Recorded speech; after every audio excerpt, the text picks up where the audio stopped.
Hallelujah, Jesus. Hallelujah. Hallelujah. Purihin ang Diyos. Hallelujah. Magandang gabi sa lahat.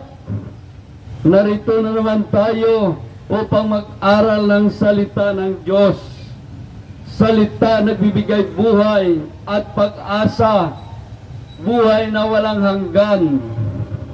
Hallelujah. Ang salita ng Diyos ay pagkain ng ating espiritu. Kaya kailangan natin ito sa ating buhay, ang salita ng Diyos. Mahal kayo ng Diyos. Hindi niya gusto mapunta kayo sa kapahamakan, sa impyerno. Nais ng Diyos na mapunta kayo sa langit, ang lahat ng tao. Hallelujah. Ganun tayo kamahal ng Diyos. Hallelujah. Kaya ang sabi dito sa 1 chapter 3 verse 16, gayon na lamang ang pag-ibig ng Diyos sa sanlibutan, kaya binigay niya ang kanyang buktong na anak upang ang sumampalataya sa kanya ay hindi mapapahamak, kundi magkaroon ng buhay na walang hanggan. Yun ang pangarap sa atin ng Diyos, na magkaroon tayo ng buhay na walang hanggan. Ngunit ang sabi dito sa 1 chapter 3 verse 17, sapagkat sinugo ng Diyos sa kanyang anak, hindi upang hatulan, maparusahan ang sanlibutan, kundi upang iligtas ito sa pamagitan niya. Sabi sa verse 18, hindi natulan ng maparusahan ang nanampalataya sa bugtong na anak ng Diyos, ngunit hinatulan at maparusahan ang hindi nanampalataya sa Kanya. Sabi sa verse 19, hinatulan sila sapagkat naparito ang ilaw, ngunit inibigta ng tao ang dilim kaysa liwanag. Inibigta ng tao ang dilim kaysa liwanag. Napakaliwanag na inibig ng tao ang dilim kaysa liwanag. Hallelujah! O Diyos na makapangyarihan sa lahat, narito na naman kami upang mag-aral ng iyong salita. Salita na bibigay buhay at pag-asa, buhay na walang hanggan. Buksan mo ang aming mga espiritual na mga mata, espiritual na pandinig. Bigyan mo kami ng karunungan espiritual upang maunawaan namin ang iyong salita. O Diyos, ikaw ang aming guro, nagtuturo ng aralin. Kung ano man ang plano ng dyablo sa lugar na ito, ay aking ginigiba, winawasak sa pangalan ni Jesus. Through the power of the blood of Jesus. At sa patnubay ng kapangyarihan ng Espiritu Santo, purihin ka, O Diyos. Hallelujah! Hallelujah! Kaya nakita natin kung gaano tayo kamahal ng Diyos. Mahal kayo ng Diyos. Hindi niya gusto mapunta kayo sa kapamakan, sa impyerno. Nais ng Diyos mapunta sa langit ang lahat ng tao. Ganon tayo kamahal ng Diyos. Gayon na lamang ang pag-ibig ng Diyos sa sanlibutan. Kaya ibinigay niya ang kanyang bugtong na anak upang sumampalataya sa Kanya ay hindi mapapahamak, kundi magkaroon ng buhay na walang hanggan. Sapagkat sinugo ng Diyos ang kanyang anak, hindi upang hatulan, maparusahan ang sanlibutan, kundi upang iligtas sa pamagitan niya. Hindi natulan, maparusahan ang nanampalataya sa bugtong na anak ng Diyos, ngunit tinatulan at naparusa ng hindi nanampalataya sa Kanya. Sabi sa verse 19, ninatulan sila sapagkat naparito sa sanlibutan ang ilaw, ngunit inibig pa ng mga tao ang dilim kaysa liwanag, sapagkat masama ang kanilang mga gawa. Inibig ng tao ang dilim kaysa liwanag, sapagkat masama ang kanilang mga gawa. Nakita natin, ganun ang mga tao ngayon, mas gusto pa nila ang kadiliman kaysa liwanag. Malapit na dumating si Kristo. Handa ka na ba? Sakaling dumating ang iyong kamatayan, handa ka na ba kayo? Kung sakaling dumating ang ating kamatayan, handa na ba kayo? Sakaling dumating ang rapture, handa na ba kayo? Sakaling dumating si Kristo Jesus, handa na ba kayo? Kaya kailangan ng lahat na tao ay laging handa sa kanyang buhay. Kung ano man dumating sa kanyang buhay, maging kamatayan man, siya ay handa. Yang sabi dito sa Santiago chapter 4 verse 14, hindi ninyo alam kung ano mangyayari sa inyo sa araw ng bukas. Hindi natin alam kung ano mangyayari sa atin sa araw ng bukas. Napakaliwanag, sapagkat ang buhay ninyo ay parang aso, sandali lang lumitaw at pagdakay nawawala. Napakaliwanag ang buhay natin ay parang usok lamang na lumitaw at pagdakay nawawala. Ganun lang kaiksi ang buhay natin. Kaya minsan iniisip natin ang ating buhay para wala ng kamatayan. Ang katotohanan ng buhay natin ay parang usok lamang, sandali lang lumitaw at pagdakay nawawala. Kaya sabi sa Mateo ay ganito, Mateo chapter 24, ay ganito naman ang sinasabi na dapat nating pagandaan.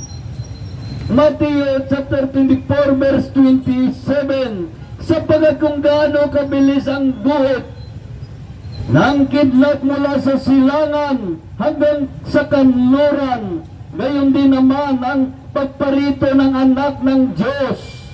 Sabi sa verse 29, pagkatapos ng kapigatiang iyon, magdilim ang araw at hindi naliliwanag ang buwan. Malaglag mula sa langit ang mga bituin at mayayanig ang kapangyarihan sa kalawakan.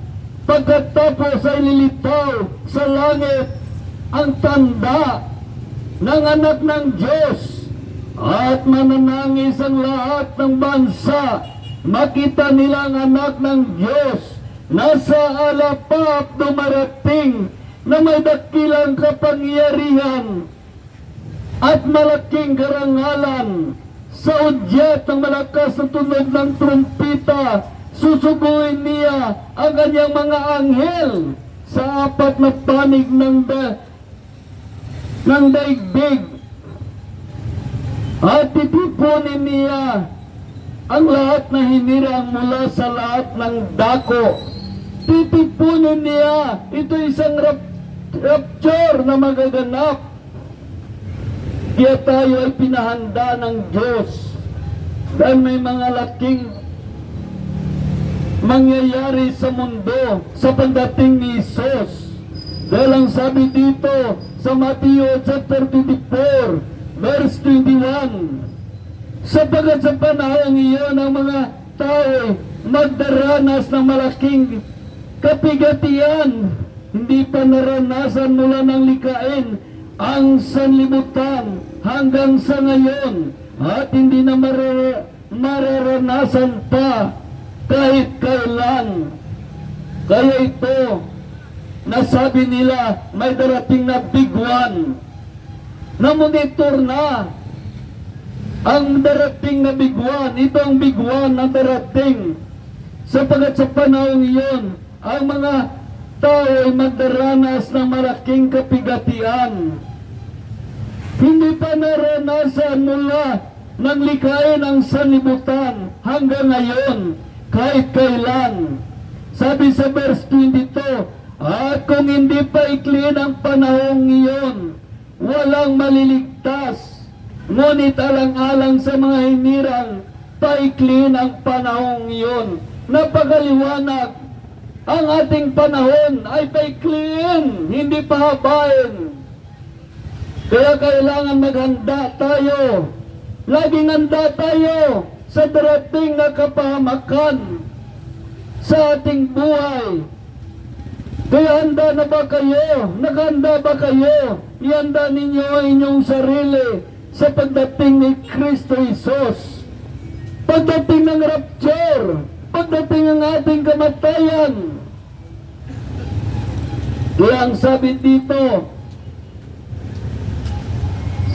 sa Matthew chapter 24 verse 34, tandaan ninyo, magaganap ang lahat ng ito bago mamamatay ang mga taong nabubuhay ngayon. Sabi sa verse 35, mawawala ang langit at ang lupa, ngunit ang mga salita ko ay hindi mawawala. Kaya pinahanda tayo ng Diyos sa darating na big one. Ito ang big one na tinatawag. Sabi dito,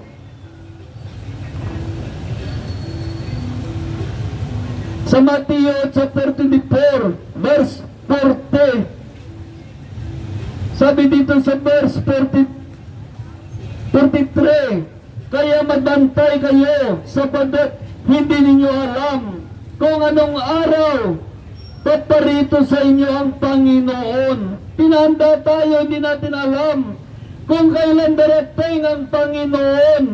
Ang sabi sa verse 40 ay ganito, kaya maging handa kayo lagi sapagkat darating ang anak ng Diyos sa oras nang hindi ninyo nalalaman. Kaya ganito tayo pinahanda ng Diyos. Dahil mahal tayo ng Diyos. Nais tayo ng Diyos iligtas. Nais niya tayo iligtas. Kaya pinahanda tayo. Kaya ang tanong, nakahanda na ba kayo? Kung darating sa inyong buhay si Kristo Jesus, dumating ang rapture, o kaya dumating ang kamatayan, nakahanda na ba kayo? Maliwanag sabi dito, dapat may relasyon tayo sa Diyos.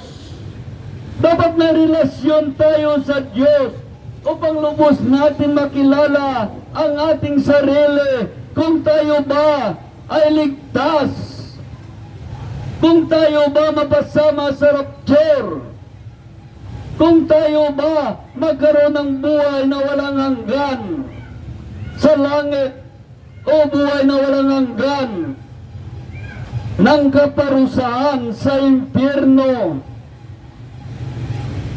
Dahil ang ating Diyos ay ang tamang hukom. Hukman tayo sa pamagitan ng ating mga gawa. Yan sabi dito sa Roma chapter 11. Ay ganito ang sinasabi sa Roma chapter 11. Ganito ang ating Diyos. Siya ay mapagmahal, ngunit siya ay mabagsik naman sa mga tao na hindi kumikilala at sumusunod sa Kanya. Dahil ang sabi dito sa Roma chapter 11 verse 21, sapagkat kung ang mga katutubong sanga ay hindi pinaginayangan ng Diyos, hindi ka rin niya paginayangan. Ito makikita natin ang kabutihan ng Diyos at ang kanyang kabagsikan. Mabagsik siya sa mga hindi nananalig sa kanya. Subalit, mabuti sa inyo kung manatili kayo sa kanya. Kabutihan, kung hindi ikaw ay puputulin din. Ganon ang ating Diyos, mapagmahal siya sa mga tao na sumusunod sa kanya. Ngunit siya ay isang mabagsik sa mga tao na sumusuway at hindi sumusunod sa kanyang kalooban. Sinabi na ng Diyos, nais niya tayo iligtas, ngunit napakatigas ng ating ulo, hindi natin sinunod ang Diyos, kaya darating ang ating kapahamakan. Kapahamakan ng ating buhay dahil hindi sa pagsunod sa Kanya. Kaya ang sabi dito sa Episo chapter 2 verse 8 ay ganito ang sinasabi sa Episo chapter 2 verse 8: dahil sa kagandahang loob ng Diyos ay naligtas kayo sa pamagitan ng inyong pananalig kay Kristo, at ang kaligtasan ito kaloob ng Diyos, hindi mula sa inyo, hindi ito dahil sa inyong mga gawa, kaya walang dapat ipagmamalaki ninuman. Dahil kanyang nilalang nilikha sa pamagitan ni Kristo upang iukol natin ang ating buhay sa paggawa ng mabuti. Napakaliwanag, kaya maliwanag, hindi sa pamagitan ng ating mga gawa, dahil sa awa ng Diyos sa atin at pagmamahal. Kaya bigyan natin ito ng halaga, dahil kung hindi, tayo din ang aanis sa ating mga gawa. Kaya ito, nandito kami nagpaalala sa inyo upang maiayos ninyo lagi ang inyong buhay sa harapan ng Diyos, upang dumating man ang kamatayan ay tiyak ang iyong kaligtasan. Dahil ang sabi sa Matthew chapter 7 verse 21, hindi lahat tumatawag sa aking Panginoon, Panginoon ay papasok sa karya ng langit, kundi yaon lamang sumusunod sa kalooban ng aking Amang nasa langit. Napakaliwanag ang sabi ng Diyos, hindi lahat tumatawag sa akin, Panginoon, Panginoon, ay papasok sa karya ng langit, kundi yaon lamang sumusunod sa kalooban ng Amang nasa langit. Dahil maraming mga tao ngayon umaasa na ligtas sila. Kaya tanungin nyo ang inyong sarili, ano ba ginawa nyo? Bakit ligtas kayo? Umiiwas ba kayo sa paggawa ng kasalanan? Sumusunod ba kayo sa kalooban ng Diyos? Tanungin natin ating sarili kung tayo ay ligtas.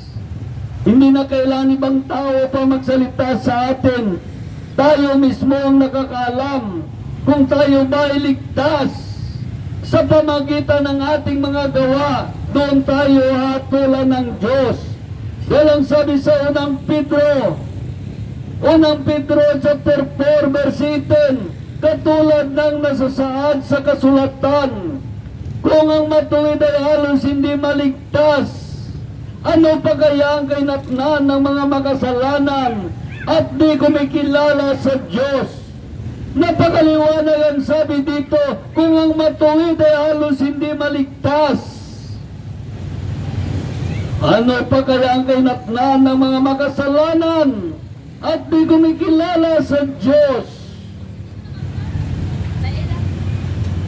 Ngunit ganun tayo kamahal ng Diyos. Ganun tayo kamahal ng Diyos. Kaya sinabi dito sa 1 chapter 3 verse 16, kayo na lamang ang pag-ibig ng Diyos sa sanlibutan, kaya binigay niya ang kanyang bugtong na anak. Ang sumampalataya sa Kanya hindi mapapahamak, at magkaroon ng buhay na walang hanggan. Ngunit hindi natin pansin ang pagmamahal ng Diyos sa atin.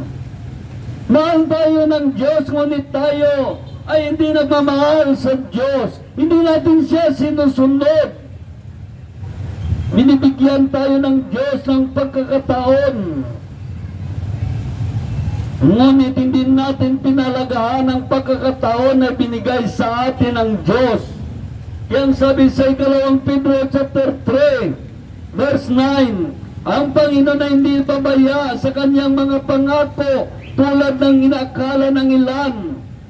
Hindi pa niya tinutupad ang pangakong iyon alang-alang sa inyo.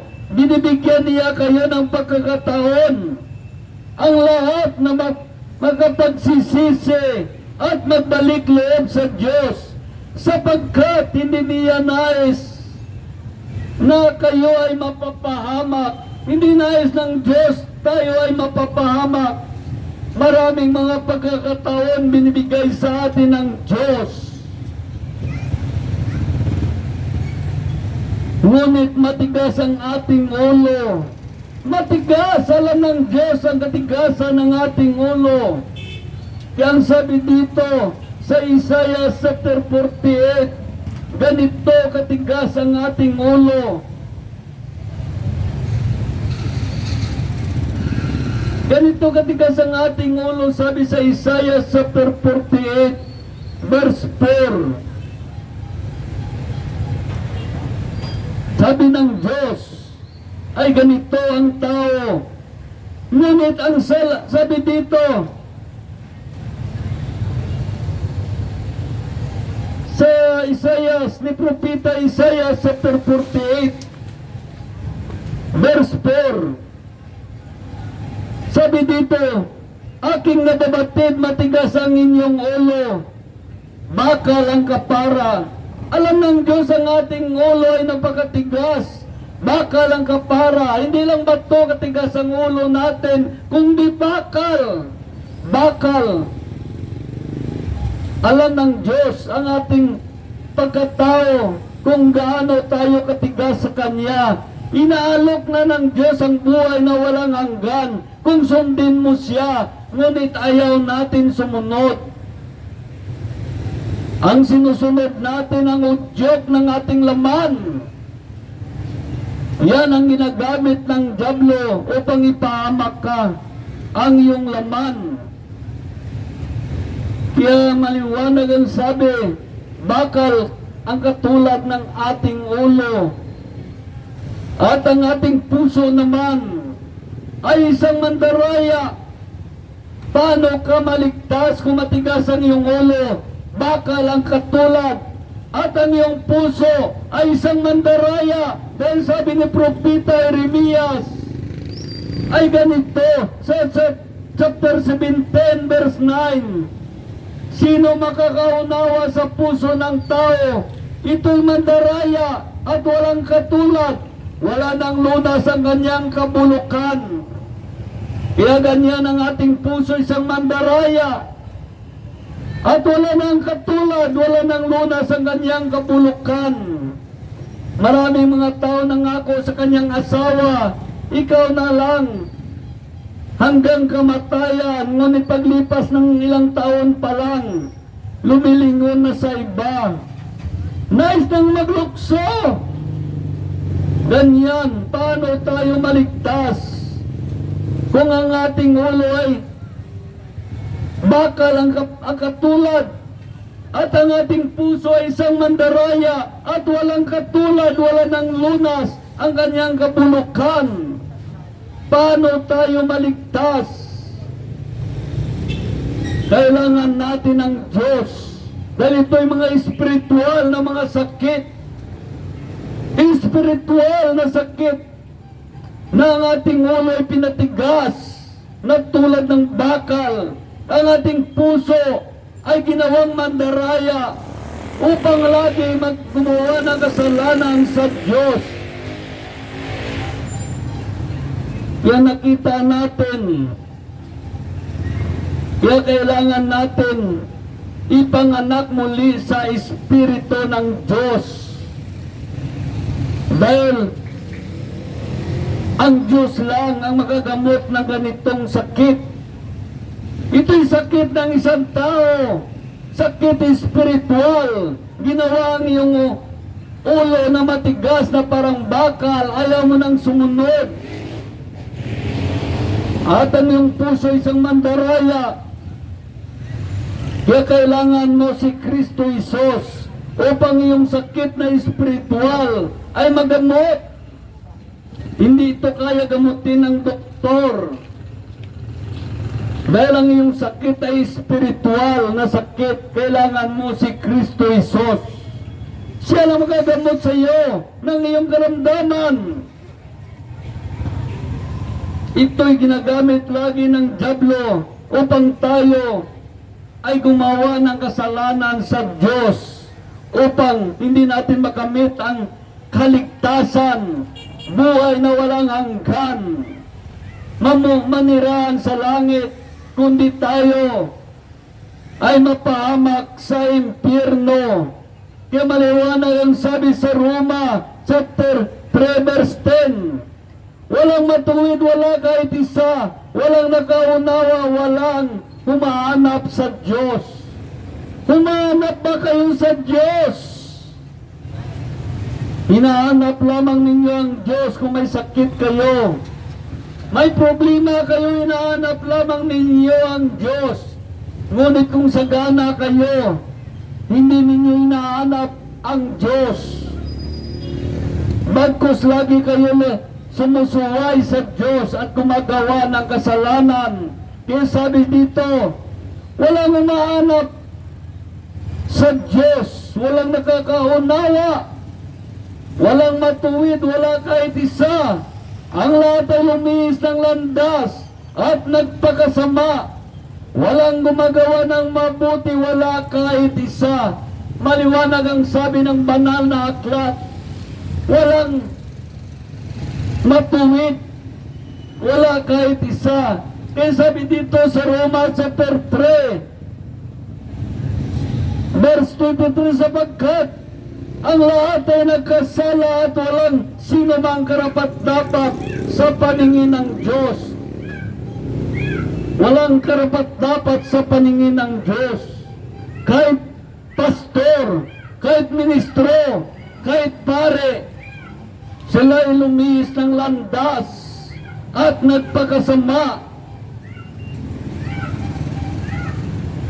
Lumating ng kagandaang loob ng Diyos, ngunit hindi natin ito pinahalagaan. Hindi natin pinahalagaan. Dahil ang sabi sa Roma chapter 3, verse 24, gayon dahil sa kanyang kagandaang loob, ay pinawalang sala sila sa pamagitan ni Kristo Jesus na nagpalaya sa kanila. Siyang itinakda ng Diyos na maging handog upang sa pagbubo ng kanyang dugo ay mapatawad ang ating mga kasalanan sa pamagitan ng pananalig sa Kanya. Napakaliwanag ang sabi dito, kaya na lamang ang pag-ibig ng Diyos sa sanlibutan, sa mga tao.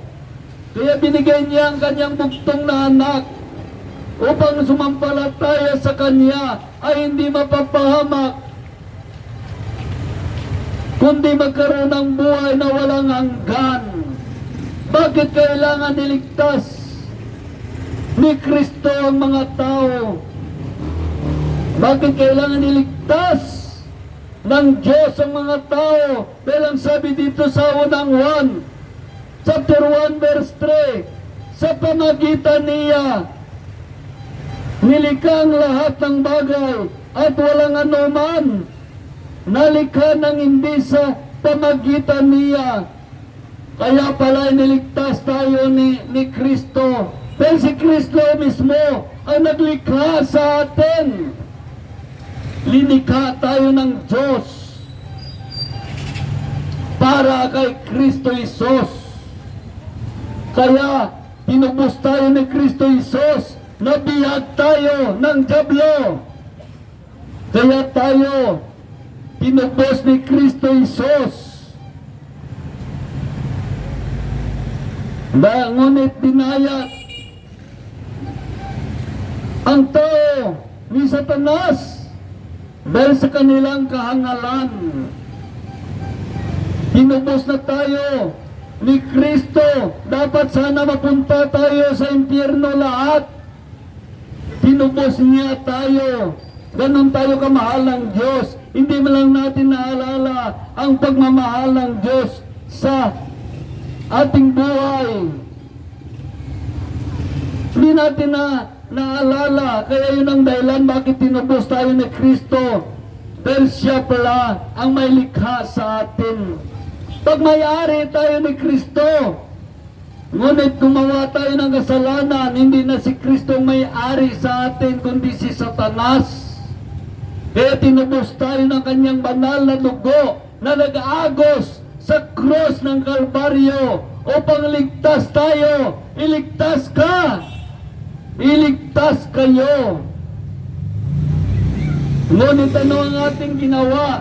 Binigyan ba natin ang halaga ang Diyos? Ano ang ganti natin sa Diyos na dapat sana tayo ay mapunta sa impyerno? Tinubos niya tayo ng kanyang dugo na nag-agos sa krus ng Kalbaryo. Ano ang ganti natin sa Diyos? Kaya pala tinubos tayo ni Kristo, pero siya ang may-ari sa atin. Tulad ba na wala ang kalabaw mo? Nagkasala siya, kumain siya ng mga palay doon sa iba at hinuli. Kag-ipagawad ka ninyo, po kailangan tubusin mo yan dahil sa iyong kalabaw yan. Hindi mo pwede pabayaan. Ganon si Kristo. Pag may-ari tayo ni Kristo, kaya tinubos tayo ng kanyang dugo na nag-agos sa krus ng Kalbaryo.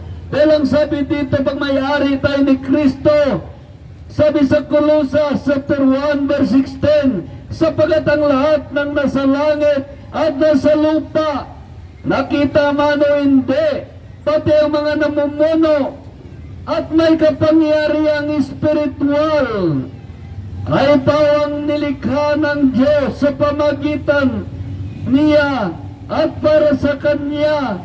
Siya ang una sa lahat at sa Kanya nakasalalay ang kaayusan ng lahat ng bagay. Siya ang ulo.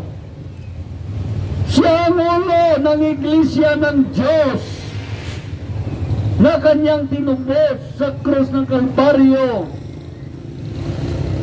Kaya maliwanag ang sabi dito. Kaya ang sabi sa gawa ay ganito. Gawa. Sabi sa mga gawa, chapter 20, verse 28, ingatan ninyo ang inyong sarili at ang lahat ng kabilang ng kawan, sapagkat inilagay sila ng Espiritu Santo sa inyong pag-iingat. Pangalagaan ninyo ang Iglesia ng Diyos na Kanyang tinubos sa pamagitan ng kamatayan ng Kanyang sariling anak. Napakaliwanag. Tinubos tayo ng Diyos dahil pag may-ari tayo, gumawa tayo ng kasalanan, kaya naging kampon tayo ng dyablo. Kaya tinubos tayo ni Kristo ng Kanyang dugo. Dahil tayo mga makasalanan, naging kampon tayo ng dyablo. Kaya sabi sa unang 1, chapter 3, verse 8, ang nagpapatuloy sa pagkakasala ay kampon ng dyablo. Napakaliwanag na nagpatuloy sa pagkakasala ay kampon ng dyablo. Kaya tayo noon makasalanan din. Nung mabasa natin ito, hindi na tayo gumagawa ng kasalanan dahil ayaw kong tawagin na kampon ng dyablo. Mas masarap pakinggan kung tatawagin ka sumulunod ni Kristo. Mas masarap tawagin na anak ka ng Diyos kaysa tawagin ka na anak ka ni Satanas. Masarap naman pakinggan kung tatawagin ka anak ka ng Diyos. Kayo ba? Ano ang gusto niyong tawag sa inyo? Anak kayo ng Diyos o anak ng Diablo o anak ni Satanas? Mas masarap naman pakinggan kung tawagin ka anak ng Diyos kaysa anak ni Satanas. Kaya iwasan natin ang paggawa ng kasalanan. Dahil ang paggawa ng kasalanan ay maging anak tayo ni Satanas. Maging kampon tayo ng Diablo. Kaya kung kampon tayo ng Diablo, ligtas ba tayo? Kaya ito pinaalala natin sa inyo.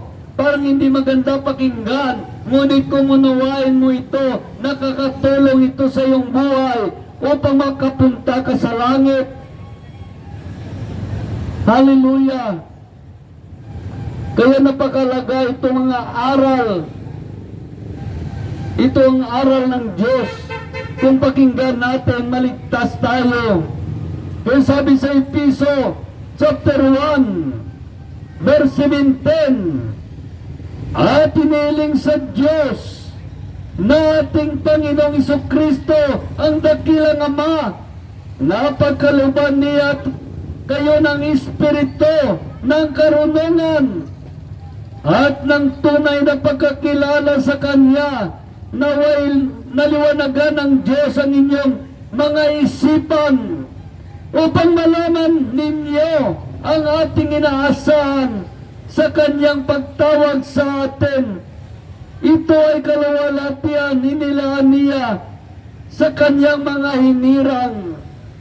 Kaya sabi sa verse 19, at ang walang hanggang kapangyarihan niya sa atin na mga nananalig sa Kanya, ang kapangyarihan ding iyon, ang muling bumuhay kay Kristo na nakaluklok sa kalangitan, sa kanan ng Diyos.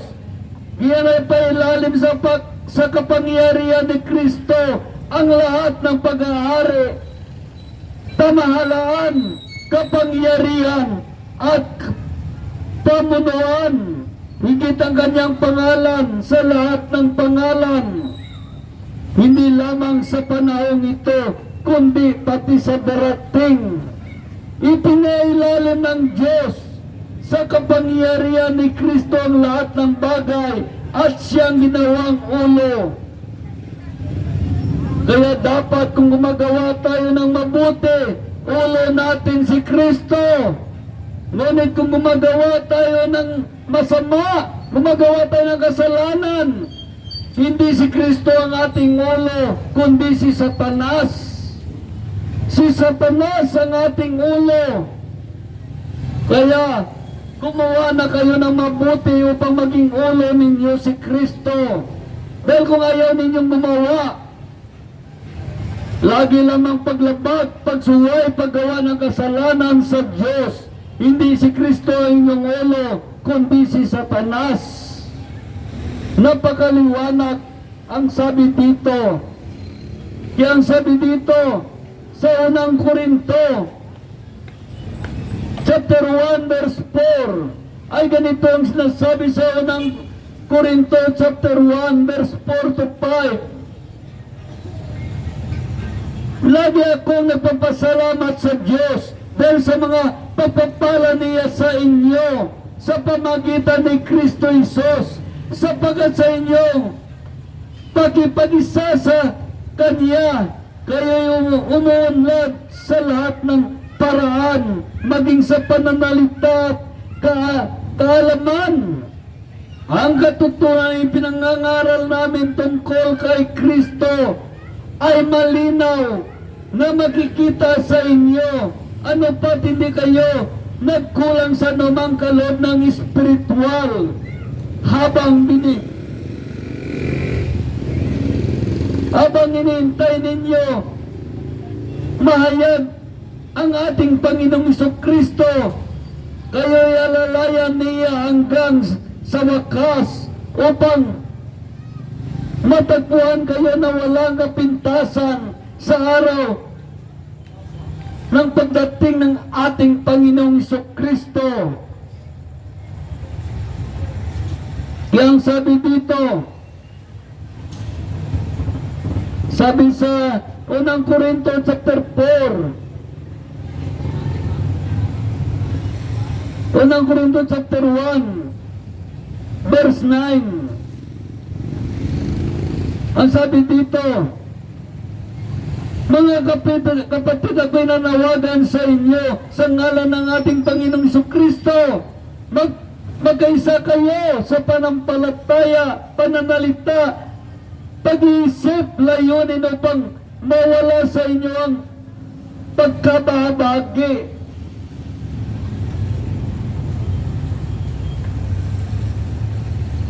Sabi dito, ito ang tinutukoy ko. Sabi ng isa, kay Pablo ako. Sabi ng isa, ako kay Apolos. May iba naman nagsasabi, kay Pedro ako. At may nagsasabi, ako kay Kristo. Bakit nahati ba si Kristo? Si Pablo ba ang pinako sa krus ng Kalbaryo? Kaya yan ang tanong, ang reliyon ba ninyo ang pinako sa krus ng Kalbaryo? Bakit nagbahabagi kayo? Ang inyong reliyon ba ipinako sa krus ng Kalbaryo? Ang reliyon ba ninyo ang makapagligtas? Hindi, si Kristo Jesus lamang ang makapagligtas sa atin, wala nang iba. Wala nang ibang makapagligtas sa atin kundi si Kristo Jesus lamang. Dahil ang sabi sa mga Gawa chapter 4 verse 12 ay ganito ang sinasabi ng banal na aklat. Kay Kristo Jesus, sabi dito sa Gawa chapter 4 verse 12, kay Kristo Jesus lamang matatagpuan ang kaligtasan, sapagkat sa silong ng langit ang kanyang pangalan lamang ibinigay ng Diyos sa ikaliligtas ng tao. Napakaliwanag sa kanyang pangalan lamang. Bakit marami kayong tinatawag na pangalan? Dahil ang sabi dito kay Kristo Jesus lamang, ang kanyang pangalan lamang ibinigay ng Diyos sa silong ng langit, sa ikaliligtas ng tao. Bakit? Kung sino-sinong pangalan tinatawag ninyo, sino nagturo niyan sa inyo? Kaya mag-ingat kayo sa pagsunod sa mga aral, katuruan ng dyablo, na iligaw kayo, imbis si Kristo sundin ninyo, hindi na iba ng pangalan. Sila ba pinako sa krus ng Kalbaryo? Si Kristo lamang ang pinako sa krus ng Kalbaryo. Ang kanyang pangalan lamang ang kaligtasan natin, wala nang iba. Kaya dinadaya lang kayo ng tagapagturo ng kasinungalingan. Kaya paano kayo maligtas? Ito tinutuwid natin dahil nais ng Diyos iligtas kayo, dahil mahal kayo ng Diyos. Pati si Kristo ay hindi natin kilala. Ang salita ng Diyos ay tinatakwil natin dahil sa kulang ng kaalaman. Kaya sabi sa Usias chapter 4 verse 6, napahamak ang aking bayan dahil sa kulang ng kaalaman, lack of knowledge. Tinakwil natin ang salita ng Diyos. Hindi natin alam ito, salita ng Diyos. Ito'y si Kristo Jesus.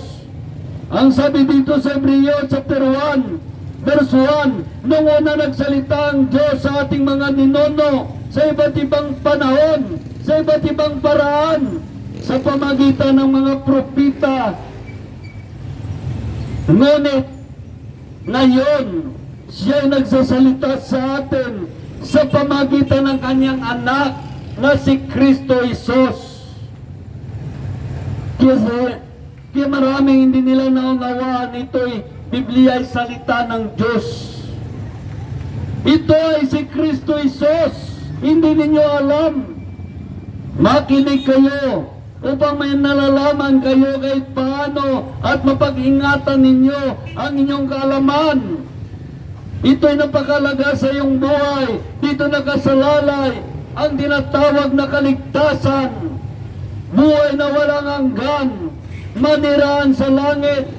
Kaya bigyan natin ito ng pansin, bigyan natin ng halaga ang sinasabi ng Diyos tungkol sa kanyang anak. Ang sabi sa chapter 1 verse 1, sa pasimula pa'y naroon ang salita kasama ng Diyos ang salita, at ang salita ay Diyos. Napakaliwanag, ang salita ay Diyos. Makinig kayo. Sabi dito sa verse 14, naging tao ang salita at siya'y nanirahan sa piling natin. Nakita namin ang kanyang kapangyarihan at kadakilaan, puspos ng pag-ibig at katapatan. Tinanggap niya mula sa Ama ang kapangyarihan at kadakilaan bilang buktong na anak ng Diyos. Napakaliwanag. Ang salita ay Diyos. Naging tao ang salita at siya ay nanirahan sa piling natin. Kaya sabi naman sa unang 1 ay ganito. Unang 1, chapter 1 to 5 ay ganito. Sumulat kami sa inyo tungkol sa Kanya. Sa simula pa'y siya ang salita na nagbibigay buhay. Narinig namin siya, nakita, napagmasdan, at naipon ang aming mga kamay, naayag ang buhay. Nakita namin siya, pinatutuhanan sa inyo, at pinangangaral namin sa inyo ang buhay na walang hanggan. Nakasama ng Ama at naayag sa amin. Ipinayag nga namin sa inyo ang aming nakita, narinig, upang makasama namin kayo sa pakikipag-isa sa Ama at sa kanyang anak na si Kristo. Sinulat namin ito upang lubos ang ating kagalakan. Sabi dito sa verse 5, ito ang aming narinig sa kanyang anak at ipinayag namin sa inyo. Ang Diyos ay ilaw at walang anumang kadiliman sa Kanya. Kung sinasabi natin tayo ay kaysa niya, ngunit namumuhay naman tayo sa kadiliman. Nagsisinungaling tayo at hindi namumuhay sa katotohanan. Ang sabi sa verse 7, ngunit kung namumuhay tayo sa liwanag, kung paano siya nasa liwanag, tayo'y nakipag-isa at nililinis ng dugo ni Jesus ng kanyang anak sa lahat ng kasalanan. Sabi sa verse 8, kung sinasabi natin tayo'y walang kasalanan, dinadaya natin ang ating sarili at wala sa atin ang katotohanan. Kung ipinayag natin ang ating mga kasalanan, maasahan natin ipayag sa atin ng Diyos ang mga ito at lilinisin tayo na sa lahat ng ating kasamaan, sapagkat siya'y matuwid. Sabi sa verse 10, kung sinasabi natin hindi tayo nagkasala, ginagawa nating sinungaling ang Diyos at wala sa atin ang kanyang salita. Napakaliwanag, wala sa atin ang kanyang salita. Kaya ang sabi dito sa Galatia, sabi naman sa Galatia chapter 6 ay ganito naman sinasabi. Galatia chapter 6 verse 7, huwag ninyong linlangin ang inyong sarili. Ang Diyos ay di ninyo madadaya ni numan.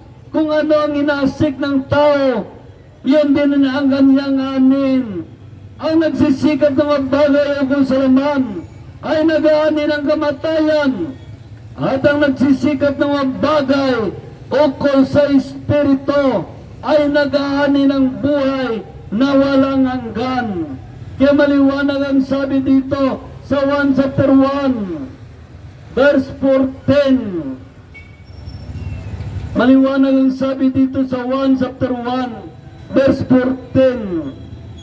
Naging tao ang salita at siya'y nanirahan sa piling natin. Naging tao ang salita at siya'y nanirahan sa piling natin. Nakita namin ang kanyang kapangyarihan at kadakilaan, puspos ng pag-ibig at katapatan.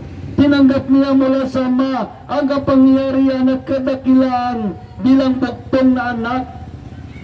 Kaya nakita natin, ang salita pala ay si Kristo Jesus na hindi natin pinaniwalaan, na ayaw natin pakinggan, tinatakwil natin. Kaya maraming nagsabi kay Kristo at Isos ako, pero kung basahan mo ng salita ng Diyos, ayaw niya. Dahil sa kulang ng kaalaman, lack of knowledge, itinakwil niya si Kristo Jesus. Dahil maliwanag dito, ang salita ay Diyos. Naging tao ang salita. Kaya maraming mga tao, tinakwil nila si Kristo Jesus dahil sa kanilang kamangmangan. Yang sabi dito sa unang Tesalonika, sabi sa unang Tesalonika chapter 4 verse 13 to 18, ang sabi dito, mga kapatid, ibig naming malaman ninyo ang katotohanan tungkol sa mga namatay, na nang hindi kayo magdalamhati tulad ng mga taong walang pag-asa. Naniwala tayo si Jesus ay namatay at muling nabuhay, kaya naman naniwala tayo mabubuhay din. Bubuhayin din tayo ng Diyos. Ang lahat ng namatay nananalig kay Jesus upang isama sa Kanya. Sabi sa verse 15, ito ang aral ng Panginoong Jesucristo. Sinasabi namin sa inyo, pagparito ng Panginoon, tayo mga buhay ay hindi na mauna sa mga namatay. Sabi sa verse 16, sa araw na yaon, kasabay ng malakas na utos ng tinig ng arkanghel at tunog ng trumpita ng Diyos, bababa ang Panginoon mula sa langit. Bubuhayin muna ang mga namatay na nalig kay Kristo. Pagkatapos tayo mga buhay, titipunin niya sa ulap at isama sa mga buhay upang salubungin na sa pawirin ang Panginoon. Sa gayon makapiling natin ang Diyos magpakailanman. Yan sabi dito sa Mateo chapter 24. Mateo chapter 24 ay ganito naman sinasabi, verse 27. Mateo chapter 24 verse 27. Sapagkat kung gaano kabilis gumuhit ang kidlat mula sa silangan hanggang sa kanluran, gayon din naman ang pagparito ng anak ng Diyos. Sabi sa verse 29, pagkatapos ng kapighatian iyon, magdilim ang araw at pinaliliwanag ang buwan. Malaglag mula sa langit ang mga bituin at mayayanig ang kapangyarihan sa kalawakan. Pagkatapos ay lilitaw sa langit ang tanda ng anak ng Diyos at mananangis ang lahat ng bansa. Makikita nila ang anak ng Diyos na sa halapat, dumarating na may dakilang kapangyarihan at malaking karangalan. Sa udyat ng malakas na tunog na trumpita, susuguin niya ang kanyang mga anghel sa apat na panig ng daigdig at titipunin nila ang mga hinirang mula sa lahat ng dako. Kaya kailangan natin sundin si Kristo Jesus upang makasama tayo sa pagtitipon ng Diyos sa kanyang mga hinirang. Kaya maraming mga tao ngayon napusis ng doktrina ng reliyon. Bawat reliyon may kanya-kanyang doktrina. Kaya napusis ang mga tao sa doktrina ng reliyon. Alam ba ninyong doktrina ng reliyon? Hindi yan salita ng Diyos. Salita yan ng founder na sinasabi sa inyo. Salita ng tao yan, hindi yan salita ng Diyos. Kung pakinggan mo, parang sa Diyos din, pero hindi. Kaya maraming mga tao na pusis sa doktrina ng reliyon dahil si Satanas ay pumasok na sa bawat reliyon. Paano siya pumasok sa bawat reliyon? Iyon ang mga doktrina ni Satanas. Paniwalain kayo doon kaysa sa salita ng Diyos. Kaya marami ngayon mga makareliyon lamang, hindi maka-Diyos. Kapag siran mo ng salita ng Diyos, ayaw niya makinig. Ang gusto niya, kwento-kwento, koro-koro, opinyon. Yan ay doktrina ng reliyon. Yan ay salita ng tao, hindi yan salita ng Diyos. Kung pakinggan mo, akala mo, salita ng Diyos. Napakaganda naman ang kanyang salita. Bakit? Pinaganda nila para sabihin mo sa Diyos. Ngunit doon sa doktrinang pira. Dahil sa salita ng Diyos, walang pira. Walang pira dito. Ang pira doon sa doktrina. Dahil kung ang reliyon walang doktrina, salita ng Diyos ang sabihin niya, hindi siya makapira. Kaya nilagyan ng doktrina. Yan ang kalaban ng salita ng Diyos, ang doktrina ng reliyon. Dahil yan ay salita, hindi yan salita ng Diyos. Kung salita ng tao, kanino ba yan? Ginamit pa rin ni Satanas para yun ang bigyan mo ng halaga. Ang salita ng doktrina, hindi ang salita ng Diyos.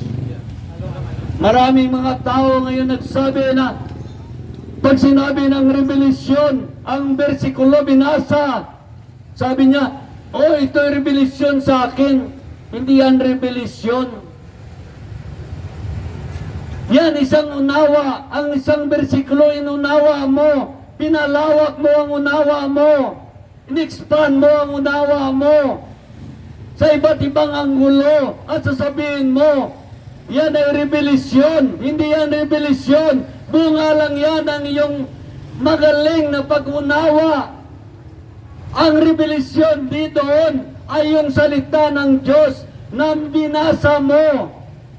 Yan ang revelasyon ng Diyos. Hindi yung kuro-kuro mo opinyon. Yan ay isang pato-pato ng istorya. Nag-isip-isip lang. Marami ngayon mga Kristiyano ganyan. Ang paniwala niya, ginrevelan siya ng Diyos. Ang revelasyon ay marinig mo. Salita ng Diyos ganito. Yan ay revelasyon. Ngunit yan, hindi yan revelasyon. Yan isang bunga ng iyong gin-expand mo. Bunga ng iyong unawa. Ang bersikulo, expand mo lang. Ang revelasyon doon, yung bersikulo. Kaya tanungin ko, itong tanong ko, yan ba ang mga kuro-kuro opinion mo, expand mo, salita ng Diyos yan? Hindi. Sarili mo yan salita. Ang salita ng Diyos, yung bersikulo na binasa mo, yan ang revelasyon. Baliktad ang inyong pagkakilala, pagkaunawa, akala niyong sarili niyong salita ay revelasyon, hindi. Ito ang revelasyon ng bersikulo na binasa ninyo. Kaya maraming mga Kristiyano ngayon, Mali ang kanilang unawa minsan. Magsalita siya, magwali-wali, iwala ng bersikulo, wali-wali. Sasabihin niya, nirebelan daw siya. Lukuhin niya pa sarili niya. Ang rebelisyon ay salita ng Diyos. Yan ay bunga lang ng iyong unawa. Nagkaroon kang kuro-kuro, opinyon, pato-pato ng istorya at palabasin ninyo na rebelisyon. Hindi yan rebelisyon. Inunawa mo ang salita ng Diyos. Pinalawak mo yung unawa upang maunawaan mo ang nais ng Diyos, ang sinasabi ng Diyos. Yan ang share ko sa inyo. Ang totoong rebelisyon yung salita ng Diyos. Kaya maraming mga tao ngayon nagawali-wali. Akala mo, wala siyang binabasa, sarili niyang salita. Bunga lang yan ng mga stock knowledge. Kahit yung mga lasing na born again o palabasa ng Biblia, bigyan mo mikropono yan. Magsalita-salita lang yan. Salita-salita lang yan. Kaya niya magsalita ng 2 oras. Masabi yung ba sa kanyang Espiritu ng Diyos? Kaya maraming mga tao ngayon mali ang kanilang pagkaunawa. Marami ngayon. Patapos sabihin nila, rima ito, rima ng Diyos. Nagsasalita ng rima, hindi nila naunawaan kung ano ang rima. Kami noon, dami na ako mga spiritual retreat na inatinan. 3 araw. Nag-aral kami ng rima. Ang ginawa namin, nanalangin kami ng nalangin. Pagkatapos namin mahaba na panalangin, tumahimik kami ng 30 minutes. Bakit tumahimik kami? Pinapakinggan namin ang rima na tinatawag ang tinig ng Diyos. Pinapakinggan natin, yan ang rima.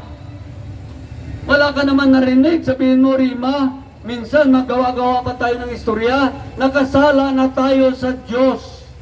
Nagsasalita tayo ng kasinungalingan at paniwalain ng mga tao na parang kadikit mo ang Diyos.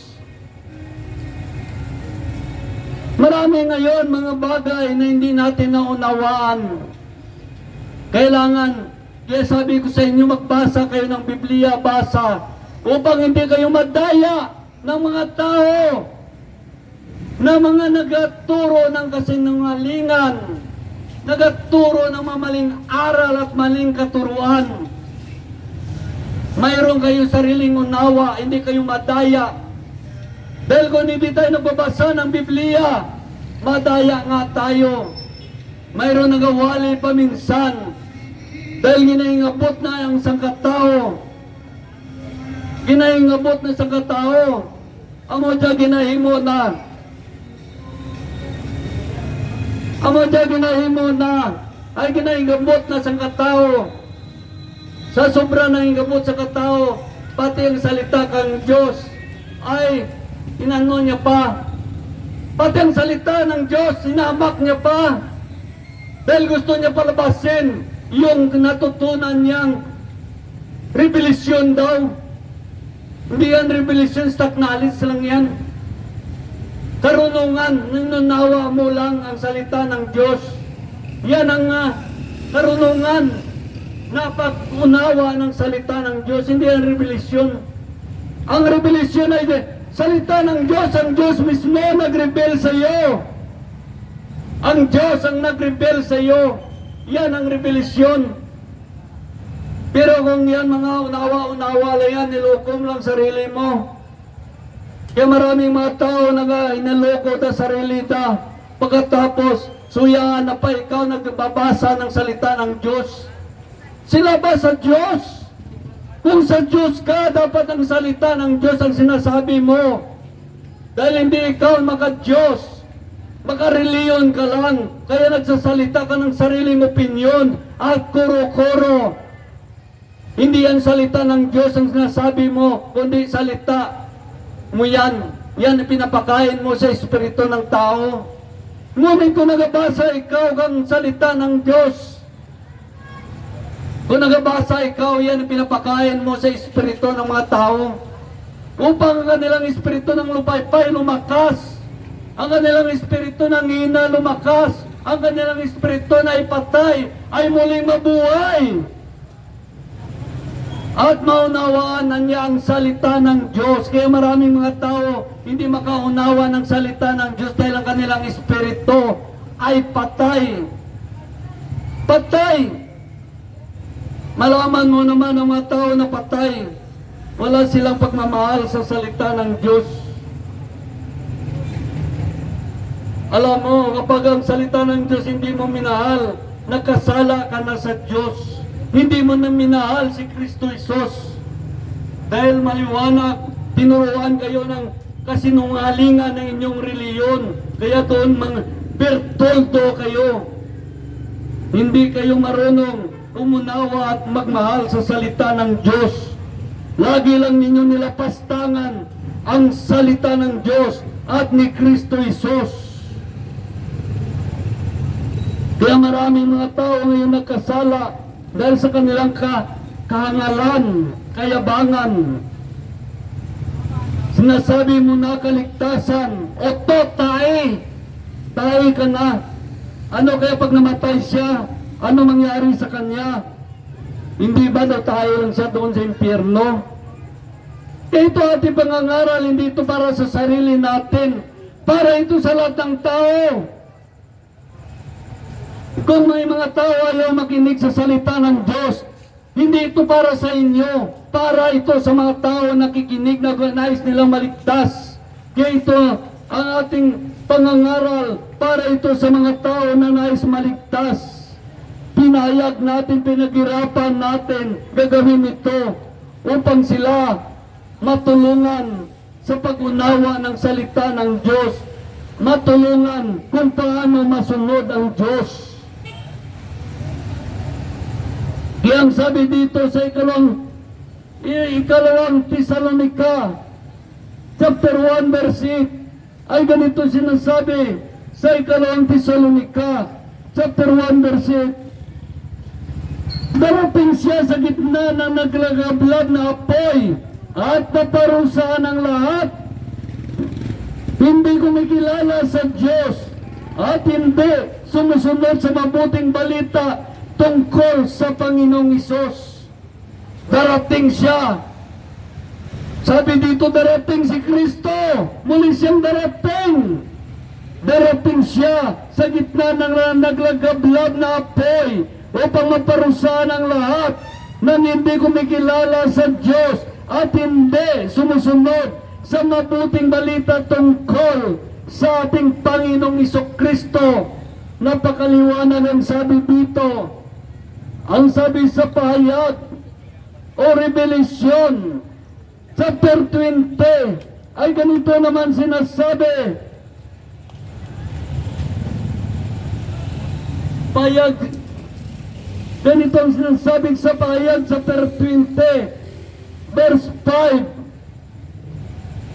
Itinapon sabi dito, itinapon sa lawang apoy ang sinamang hindi nakasulat ang pangalan sa aklat ng buhay. Maliwanag sabi dito, itapon sa lawang apoy ang sinumang hindi nakasulat ang pangalan sa aklat ng buhay. Nakasulat ba ang pangalan ninyo sa aklat ng buhay? Kailangan nyo magbasa upang kung paano ninyo may isulat ang inyong pangalan sa aklat ng buhay. Dahil sabi dito, itinapon sa apoy sa aklat ng buhay. Itinapon sa apoy ang sino man hindi nakasulat ang pangalan sa aklat ng buhay. Ang sabi sa verse 11, pagkatapos nakita ko ang isang malaking trono puti at nakaluklok doon na para mang lupa at ang langit sa kanyang harapan at hindi nang makikita muli. At nakita kong nakatayo sa harapan ng trono ang mga namatay, maging dakila at maging anak, at binuksan ang mga aklat at binuksan pa ang isa pang aklat ngangaklat ang buhay, at tinatulan ng mga patay ayon sa kanyang mga gawa. Kaya may binuksan, ibinuksan ng isa pang aklat. Yung binuksan ng isang aklat pa yun, yan mga Kristiyano na hindi sumusunod sa Diyos at gumagawa ng kasalanan. Sila, ang pangalan nila nakasulat doon. Atulan sila sa pamagitan ng kanilang mga gawa. Yung mga tao naman na hindi kumikilala at sumusunod sa Diyos, sila yung mga patay espiritual. Sila'y tinapon sa lawang apoy na hindi nakasulat ang kanilang pangalan sa aklat ng buhay. Tayo naman mga Kristiyano, isang libro ito, hindi na binasa dahil mga Kristiyano yan, pinanganak muli sa Espiritu ng Diyos. Sila ang nakalagay ng pangalan nila sa isang aklat. Automatic na yan, nandoon, naligtas na ng Diyos. Yung atulan lamang, ang mga Kristiyano nakakilala sa Diyos, ngunit gumagawa ng kasalanan at sumusuway sa Diyos. Yan sila basahan sa pamagitan ng kanilang mga gawa. Doon sila atulan. Yan ang matuwid na hukom ng Diyos. At mga tinapon naman sa lawang apoy, hindi na binasa ang kanilang pangalan dahil sila'y mga patay espiritual. Patay ang espiritu, hindi kumikilala sa Diyos at sa salita ng Diyos. Sila'y tapon sa lawang apoy. Kaya mag-ingat tayo, minsan ang tayo mamatay. Dalawa ating patutunguhan, langit at impyerno. Kung tayo naman sumusunod sa Diyos, sa langit tayo. Kung tayo naman gumagawa ng kasalanan, sa impyerno tayo. Kaya kung gusto ninyo mapunta sa impyerno, forever doon, ang impyerno parang laba ng bulkan, parang tinunaw ng sansalon. Forever ka doon langoy-langoy. Kaya subukan mo, magpatunaw ka ng sansalon. Pag-iloblob mo ang imong lima. Isang minuto lang loblob mo sa kumukulo na bakal. Tingnan natin kung kaya mo. Ano pa kaya kung buong katawan mo? Itapon doon. At kukunin ng Diyos ang kamatayan mo, hindi ka na mamatay doon sa impyerno. Magdusa ka lang doon. Anong sakit? Kaya bigyan natin halaga. Dahil kung di natin bigyan ng halaga, doon nga tayo pupunta. Doon tayo pupunta. Dahil sabi sa pahayag, chapter 21, subalit malagim ang sapitin ng mga duwag, ang mga taksel, mga nagpasasa sa kasuklam-suklam na kahalayan, mga matay-tao, mga nakikiapid, mga mangkukulam, mga sumasamba sa dispiyusan, at ang lahat ng sinungaling, sila ibubulit sa lawang na naglagablab na supri na siyang pangalawang kamatayan. Bakit tawag ka pangalawang kamatayan? Pag tinapon ka na doon, parang patay ka na rin, hiwalay ka sa Diyos. Kaya parang patay ka na, magdusa ka na doon forever. Sabi na forever, hindi yan billion years, hindi yan trillion years, forever. Hindi ka mamatay doon dahil binuhay ng Diyos ang iyong katawan na hindi na mamatay para magdusa ka doon forever. Sabi sa ikalawang Tesalonica, ito'y mga aral natin para sa kabuti natin, hindi para sa ikasama natin. Para ito sa kabuti natin. Sabi sa ikalawang Tesalonica, chapter 2, verse 9 to 12, ay ganito, lilitaw ang suway na taglay ng kapangyarihan ni Satanas, gagawa siya ng lahat ng uri ng himala, at nakapaglinunang na tanda ng kababalaghan, at gagamit siya ng lahat ng uri ng pandaraya sa mga napapahamak, sa mga taong maligtasan ang kanilang tinanggap at inibig ang katotohanan, sapagkat hindi nila tinanggap ang katotohanan Ipinaubaya ng Diyos na sila'y malinlang ng espiritu ng kamalian at paniwalain sa kasinungalingan upang maparusahan ang lahat na pumili sa kasamaan sa halip tumanggap ng katotohanan. Kaya sabi naman sa unang Tesalonika, chapter 4, verse 9,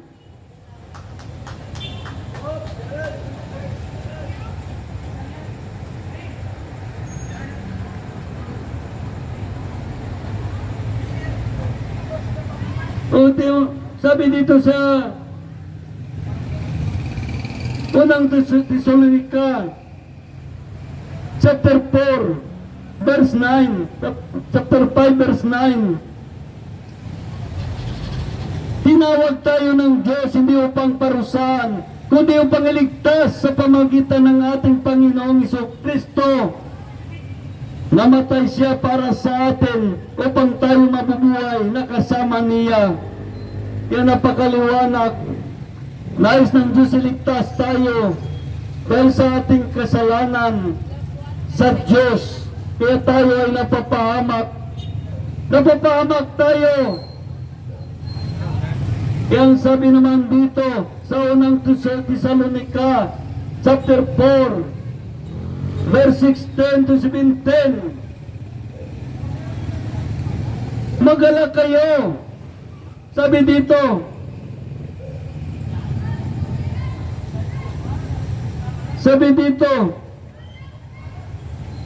sa araw na nayaon kasabay ng malakas na utos ng tinig ng arkanghel at ang tunog ng trumpita ng Diyos, bababa ang Panginoon mula sa langit. Bubuhayin muna ang mga namatay at nananalig kay Kristo. Pagkatapos tayo mga buhay, titipunin niya sa ulap at isama sa mga buhay, kasama sa mga binuhay upang salubungin sa pawirin ang Panginoon. Yan sabi dito sa unang Korinto chapter 15 verse 50. Sabi dito sa unang Korinto chapter 15 ay ganito ang sinasabi, verse 51 to 53. Pakinggan ninyo ang iwagang ito, hindi mamatay ang lahat, ngunit ang lahat tayo babaguhin sa isang sandali, sa isang kisap mata, kasabay ng huling tunog ng trumpita at ang mga patay ay muling bubuhayin at di na mamatay. Babaguhin tayo lahat, sapagat itong katawang nabubulok ay papalitan ng di nabubulok, at ang katawang namamatay ay papalitan ng hindi namamatay. Ang sabi sa verse unang Korinto chapter 15 verse 50, ito ang ibig kong sabihin, mga kapatid, ang binubuo ng laman at dugo ay di magkakaroon ng bahagi sa kaharian ng Diyos, at ang katawang panlupa ay di maaaring magmana sa buhay na walang hanggan. Kaya ang sabi sa verse 40, may katawang panlangit at mayroong katawang panlupa. Kaya nakita natin mayroong katawang panlangit at mayroong katawang panlupa.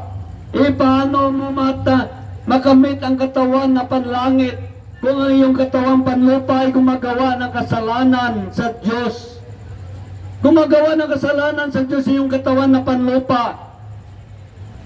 Naglakad kasi baba ng lupa, nabuhay ang iyong katawan at espiritu, at ang katawan at kaluluwa, natutuong tayo, ngunit patay ang ating espiritu. Kaya sabi dito, kailangan ipanganak muli. Kailangan ipanganak muli. Ang isang tao, dahil alam ng Diyos ang ating mga espiritu ay patay dahil sa paggawa ng kasalanan. Kaya kailangan ipanganak muli sa espiritu ng Diyos. Dahil kung sakaling ipinanganak ka sa espiritu ng Diyos, pag namatay ang katawan mo, ang kaluluwa mo lalabas sa katawan na ikaw. Kung kasama mo ang espiritu ng Diyos, Siya magdala sa iyo doon sa katawan panlangit at talinggan niya sa kalangitan. Ngunit kung ikaw ay wala sa iyo ang Espiritu ng Diyos, patay ang iyong Espiritu. Pag napatay ang iyong katawan, dadali ng iyong kaluluwa. Dadali ang kaluluwa mo doon ni Satanas sa impyerno. Kaya kailangan ipanganak muli para may Espiritu ng Diyos na magdala sa iyo sa langit. Walang sabi dito sa Pahayag chapter 2 verse 11 ay ganito sinasabi sa Pahayag chapter 2 verse 11, kung may padinig kayo, dinggin ninyo ang sinasabi ng Espiritu ng mga iglesia. Ang magtagumpay hindi na magdaranas ng pangalawang kamatayan. Hindi na daranas ng pangalawang kamatayan. Dahil sabi sa Lucas chapter 20 verse 36, hindi sila mamatay sapagkat matutulad sila na mga anghel at sila ay mga anak ng Diyos, yaman sila ay muling binuhay. Hallelujah! Ito lang aking mensahe sa inyo upang maunawaan ninyo kung paano ang Diyos nagmamahal sa inyo. Dapat bigyan ninyo halaga ang pagmamahal ng Diyos. Binibigyan na tayo ng Diyos ng tip na ang kasalanan pala ang magdala sa atin sa kapahamakan. Kaya kailangan ang kasalanan ay iwaglit natin, tanggalin natin sa ating buhay, dahil kung hindi, yun ang magdala sa atin sa kapahamakan, ang kasalanan. Dahil habang gumagawa tayo ng kasalanan, ay naging kampon tayo ng dyablo. Ngunit kung sumusunod tayo sa Diyos, tayo ay mga lingkod ng Diyos. Tayo ay mga anak ng Diyos. Hallelujah! Hallelujah! O Diyos na makapangyarihan sa lahat, nagpapasalamat kami. Dumating kami sa lugar na ito. O Diyos, upang ipahayag ang iyong salita, salita ng kaligtasan, salita ng bibigay buhay na walang hanggan. Dahil ganun mo sila kamahal, binigay mo ang kanyang bukto, binigay mo ang iyong buktong na anak upang sumampalatay sa kanila ay magkaroon ng buhay na walang hanggan. Kaya hallelujah, O Diyos, ang mga katawan, O Diyos, buksan mo ang kanilang mga espiritual na mga mata, bigyan mo sila ng espiritual na pandinig, bigyan mo sila ng karunungan upang maunawaan nila ang iyong salita. Salita na nagbigay buhay, pag-asa, buhay na walang hanggan. Ang iyong salita ay ukit mo sa kanilang kaisipan, isulat mo sa tabi-tabi ng kanilang puso upang hindi ito manakaw ng dyablo ang iyong salita, O Diyos, sa kanilang buhay. Lord, kawaan mo sila kung ano man kanilang mga pagkakasala, patawarin mo sila, bigyan mo sila ng pagkakataon makilala kanila ng lubos, O Diyos, upang naman sila ay maligtas dahil mahal mo ang mga katawan, O Diyos. Kaya kami, O Diyos, sumusunod sa iyong salita, O Diyos, na ipahayag ito sa mga tao upang marating nila ang kaligtasan. Dahil ang mga tao ngayon, O Diyos, sila ay napuses sa doktrina ng reliyon. Ayaw na makinig ng iyong salita dahil sila ay mga puses sa doktrina ng reliyon. Sila daw ligtas na, iniligtas na ng reliyon nila. Hindi ikaw, O Diyos, ang nagligtas sa kanila, kundi ang reliyon nila. O Diyos, patawarin mo sila sa kanilang mga nagawang kasalanan. Bigyan mo pa sila ng chance na makilala kanila ng lubos. Ikaw ang Diyos na mapagmahal, ikaw ang Diyos na puno sang kaluoy sa amon mga kabuhi. Gani, O Diyos, ang tanan diya amon ginapangayo kanimo sa pangalan sa Kristo naming Panginoon. Hallelujah! Purihin ka, O Diyos. Amen.